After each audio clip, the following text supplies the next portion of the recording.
ગણપતિ બાપ્પાના આગમન સાથે જ દરેક ગુજરાતીના ઘરમાં આ ચૂરમાના લાડુનું પણ આગમન થઈ જ જાય છે.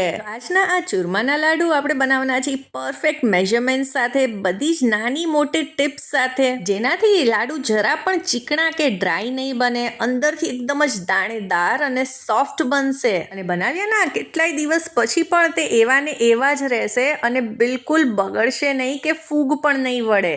ચલો આ એકદમ જ પરફેક્ટ સોફ્ટ લાડુ બનાવી લઈએ.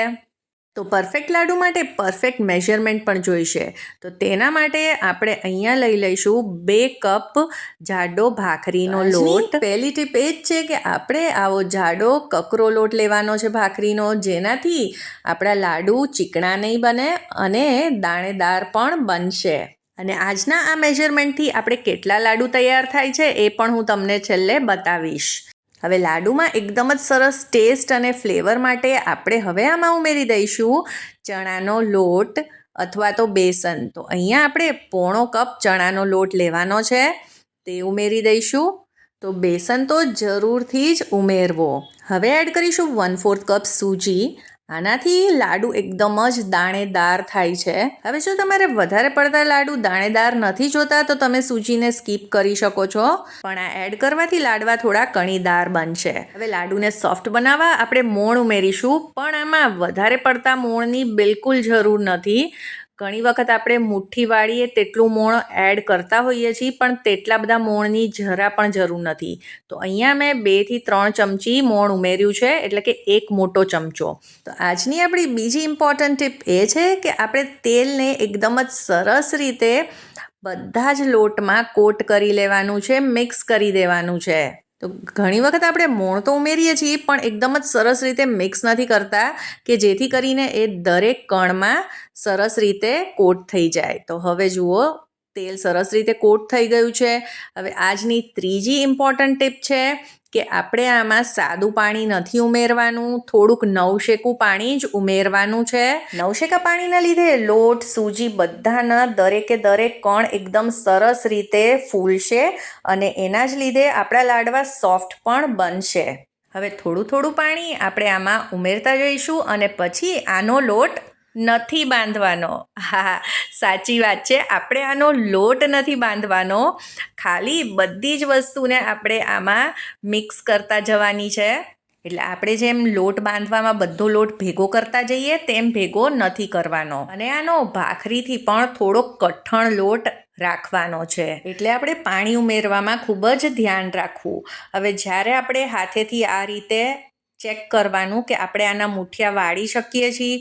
જો આપણે આના મૂઠિયા આ રીતના વાળી શકતા હોય તો આપણે થોડો થોડો લોટ લઈ અને તેના મૂઠિયા વાળવાના છે. તો હવે તમે જોઈ શકો છો કે લોટ કોરો પણ નથી અને બહુ છૂટો પણ નથી. તો હવે થોડોક લોટ આપણે હાથમાં લઈશું અને આ રીતે આપણે એના મૂઠિયા બનાવી લઈશું. આપણે હંમેશા મીડિયમ સાઇઝના જ મૂઠિયા તૈયાર કરવાના. એટલે શું થશે કે જ્યારે આપણે મૂઠિયાને તળીશું ને તો એ પ્રોપર અંદર સુધી સરસ રીતે તળાશે, બિલકુલ કાચા નહીં રહે. હવે આવી રીતના આપણે બધા જ મૂઠિયા તૈયાર કરી લઈશું. જુઓ, આ એકદમ જ હાર્ડ છે, થોડાક સોફ્ટ નથી, ભાખરીથી થોડોક કઠણ લોટ છે. હવે આ જ રીતે આપણે થોડો થોડો લોટ લઈ અને બધા મૂઠિયા તૈયાર કરીશું.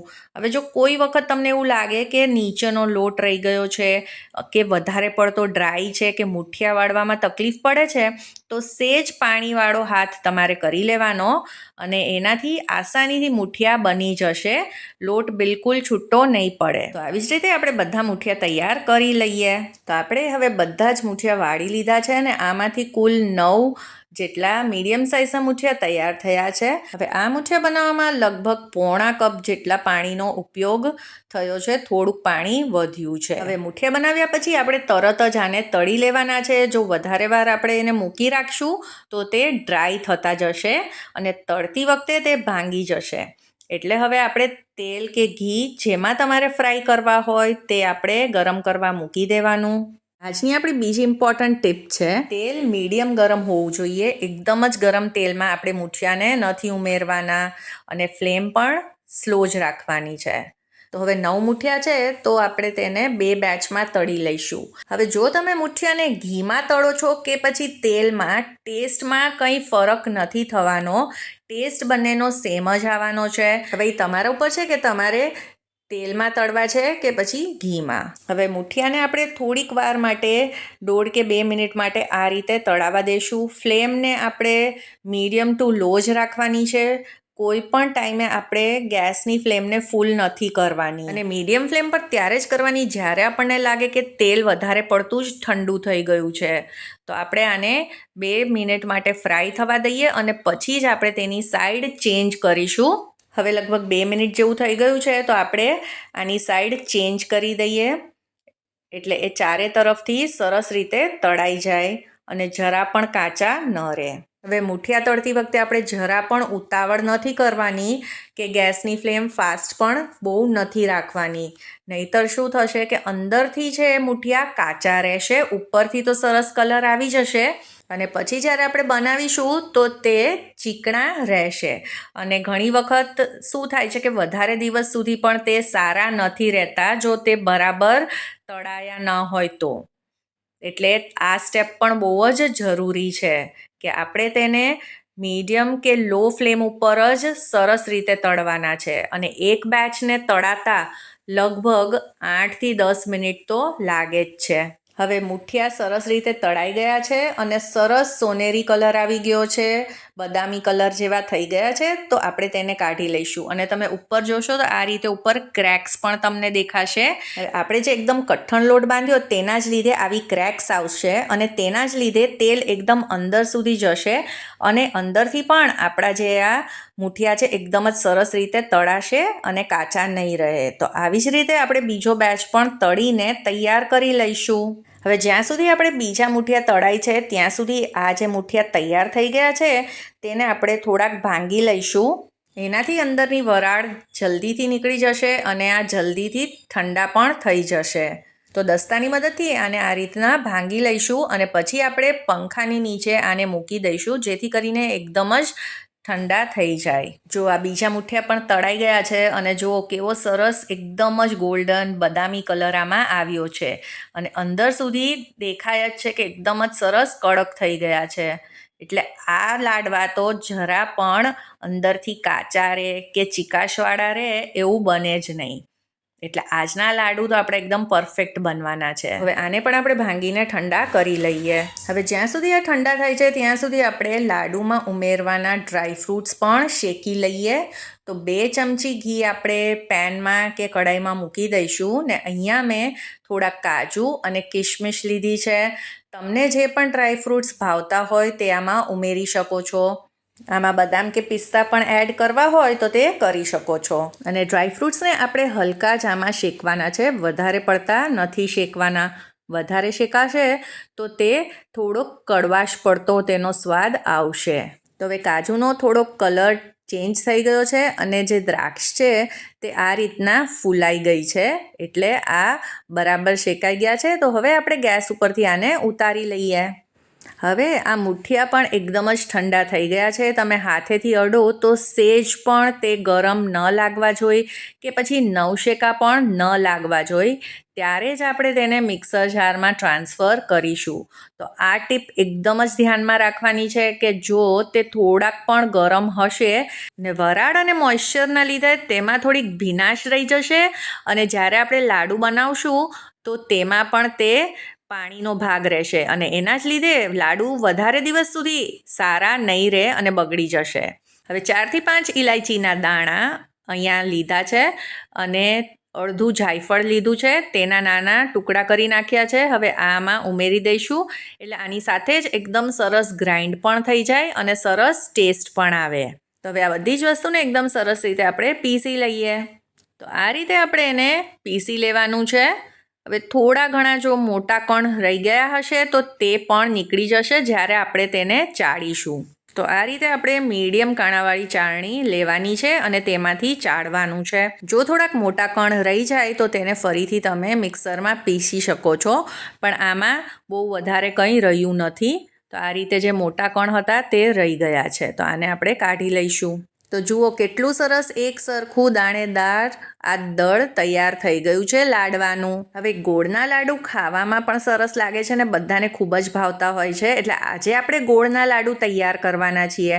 પણ જો તમને ખાંડ કે સાકરના લાડુ ભાવતા હોય અને તે આમાં તમારે ઉમેરવું હોય તો ખાંડ કે સાકરને પીસીને એનો પાવડર તમે આમાં ઉમેરી દો અને ઉપરથી સેજ ગરમ કરેલું ઘી આમાં એડ કરી દો અને પછી બધી જ વસ્તુઓને મિક્સ કરી અને લાડવા વાળી લો. તો હવે આપણે ગોળના લાડુ માટેની પ્રોસેસ જોઈ લઈએ.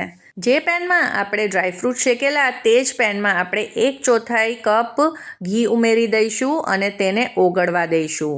ઘી ઓગળી જાય એટલે તેમાં આપણે ઉમેરવાનો છે ગોળ. હવે અહીંયા આપણી ઇમ્પોર્ટન્ટ ટીપ એ આવે છે કે ગોળને આ રીતે તમારે ઝીણો સમારી લેવો કાં તો પછી ખમણીને જ લેવો. જો તમે આખા ગાંઠા નાખશો તો થોડોક ગોળ ઓગળશે અને બીજો રહી જશે અને એના લીધે આપણે વધારે વાર ગોળને કૂક કરવો પડશે અને એનો પાયો બનતો જશે. કેમ કે આજે આપણે આ લાડવામાં ગોળનો પાયો નથી બનાવવાનો, ફક્ત ગોળને મેલ્ટ જ કરવાનો છે, ઓગાળવાનો જ છે. તો આમાં 1 કપ અને ઉપરથી 2 ચમચી જેટલો ગોળ આપણે એડ કર્યો છે. તો હવે આપણે ફ્લેમને ધીમી જ રાખશું અને ગોળને ઓગળવા દઈશું. ઓગાળીને ગોળ એડ કરવાથી ગોળની જરા પણ કણી નથી રહેતી અને ખાવામાં પણ ગોળ નથી આવતો અને લાડુ સોફ્ટ પણ એકદમ જ બને છે. હવે ગોળ ઓગળી ગયો છે ને આ રીતે બબલ્સ થવા લાગ્યા છે તો આપણે ગેસને તરત જ બંધ કરી દેવાનો છે. કેમ કે થોડીક વાર પણ આ જો વધારે રહેશે ગેસ ઉપર તો આનો પાયો બનતો જશે અને લાડુ આપણા એકદમ જ કડક બનશે. તો બસ હવે આપણે આને ઉમેરી દઈએ લાડુના દળમાં. હવે જ્યારે આ ગરમ હોય ત્યારે જ આપણે ચમચાની મદદથી આને મિક્સ કરતા જઈશું. જ્યાં સુધી એકદમ જ સરસ જે લાડુનું ચૂરમું હોય એવું બની ન જાય ત્યાં સુધી આપણે આને મિક્સ જ કરવાનું છે. કેમ કે આપણે અત્યારે તો આને હાથેથી મિક્સ નહીં કરી શકીએ. સાથે જ ફ્રાય કરેલા ડ્રાયફ્રૂટ્સ પણ ઉમેરી દઈશું. હવે શરૂઆતમાં તમને લાગશે કે આ એકદમ ડ્રાય છે, મિક્સચર કોરું છે, પણ જેમ જેમ આપણે મિક્સ કરશું તો એકદમ જ આ પરફેક્ટ ચૂરમું બની જશે. હવે જો 2-3 મિનિટ સુધી મિક્સ કરીશું તો આ રીતે સરસ આ ચૂરમું તૈયાર થઈ ગયું છે. હવે આ થોડું ઠંડુ થઈ ગયું છે, નવશેકું થઈ ગયું છે અને આપણે આને હાથેથી કેળવી શકીએ તેટલું છે. તો હવે આપણે હાથેથી આને એકદમ સરસ રીતે એકવાર મિક્સ કરી લઈએ. તો હવે આપણે આના લાડુ વાળી લઈએ. તેના માટે આ રીતે ચૂરમાને હાથમાં લઈ લઈશું અને બીજી હાથ અને આંગળીઓની મદદથી આપણે તેને ગોળ ગોળ આ રીતે લાડુને ફેરવતા જઈશું અને શેપ આપતા જઈશું. હવે હથેળી આપણે સીધી રાખીશું એટલે નીચેથી એ એકદમ જ સપાટ બનશે અને જ્યારે આપણે તેને થાળીમાં રાખીએ તો તે રળકી નહીં જાય. તો આ જ એકદમ પરફેક્ટ રીત છે લાડુ તૈયાર કરવાની. તો જુઓ આંગળીની મદદથી આપણે તેને ગોળ ગોળ આ રીતના ફેરવતા જઈશું અને ગોળ શેપ આપતા જઈશું. તો જો આજની તમે બધી ટિપ્સ ફોલો કરી હશે તો આ રીતે એકદમ જ પરફેક્ટ લાડુ આપણો તૈયાર થઈ જશે. અને ચૂરમાના લાડુ તો અધૂરા છે ખસખસ વગર. તો ઉપરથી આપણે આ રીતે થોડી ખસખસ લગાવી દઈશું અને આ જ રીતે આપણે બધા લાડુઓ તૈયાર કરી લઈશું. અને આજના આ માપથી મીડિયમ સાઇઝના 12 લાડુ તૈયાર થાય છે. જો આજની આ સોફ્ટ અને દાણેદાર લાડુની રેસીપી તમને પસંદ આવી હોય તો આને લાઈક કરી દેજો, તમારા ફ્રેન્ડ્સ અને ફેમિલીમાં શેર કરી દેજો અને મારી ચેનલ ચાર્મીસ ગુજરાતી રસોઈને જરૂરથી સબસ્ક્રાઈબ કરજો. બધાને જય શ્રી કૃષ્ણ અને ગણપતિ બાપ્પા મોર્યા.